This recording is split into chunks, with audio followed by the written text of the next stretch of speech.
Welcome to The Explainer. Today, we're going to do something a little different. We are going to do a full-on tech review of a product without ever actually touching it. We're going to become digital detectives, analyzing it using nothing but the information on its product page.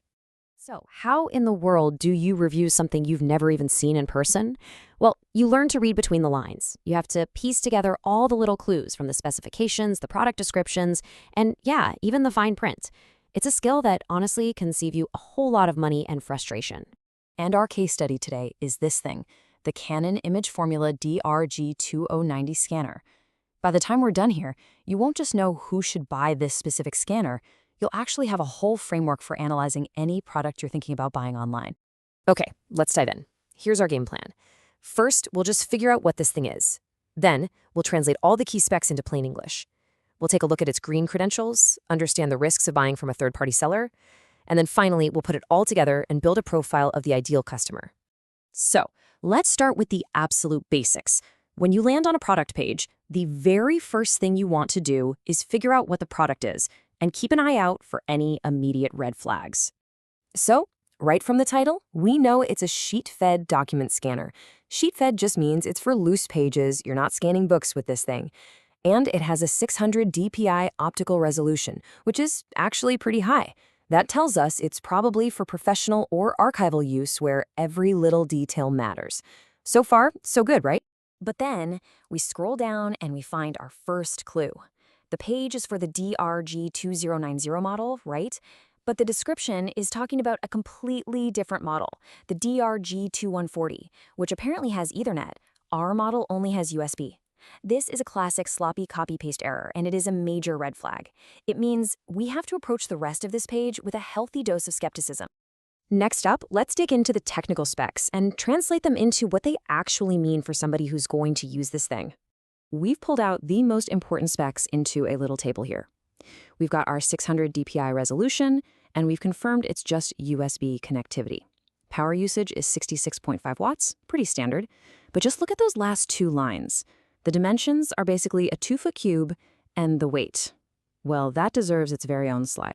66 pounds. Let that sink in for just a moment. This is a critical piece of information that immediately changes how you think about this product. This is not something you just pop on your desk next to your monitor. I mean, to put that in perspective, 66 pounds is heavier than an average 9-year-old kid. This tells us the scanner needs its own dedicated space, maybe its own table. It's a piece of office infrastructure, not just an accessory, and you're definitely going to need 2 people to move it safely. Okay, next up, let's look at something most people just scroll right past, those sustainability certifications. These little logos actually tell a pretty big story about the product's design and even its operating costs. The page lists 2 certifications.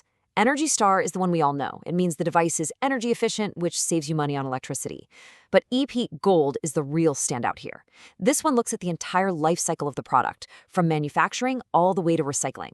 A gold rating is the highest level, which means Canon really went above and beyond to make this a more sustainable product. So, we know what the product is, but what about the process of actually buying it? This is where we need to pay very close attention to who is actually selling it. You see, this scanner isn't sold by Canon, and it's not even sold by Amazon directly. It's sold and shipped by a third-party retailer called Las Vegas Scanners. Now, this changes everything. It means your customer service, your shipping, and any returns are all handled by this other company, with Amazon just playing the middleman. Now, you do have some protection through what's called Amazon's A to Z guarantee. It covers the basics, timely delivery and the condition of the item. But the crucial part, the part you have to remember, is step 3. You must try to resolve any issues with the third-party seller first. Only then, as you can see in step 4, can you go to Amazon for help. The return policy itself looks pretty standard, a 30-day window. But the key phrase here is in its original condition. Think about that. For a 66-pound machine that you've got to unbox and set up, getting it back into original condition for return is a serious project. This isn't like sending back a t-shirt. All right, so we've gathered all our evidence. We've got the product specs, we've spotted the red flags, we understand the seller situation. Now for the most important part. We put it all together to build a profile of the perfect customer for this scanner. So let's build this profile.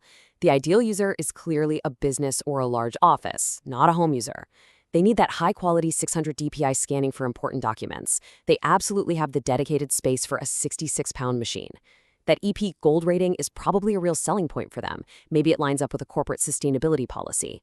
And finally, they are comfortable buying expensive electronics from a third-party seller, and they specifically need a direct USB connection.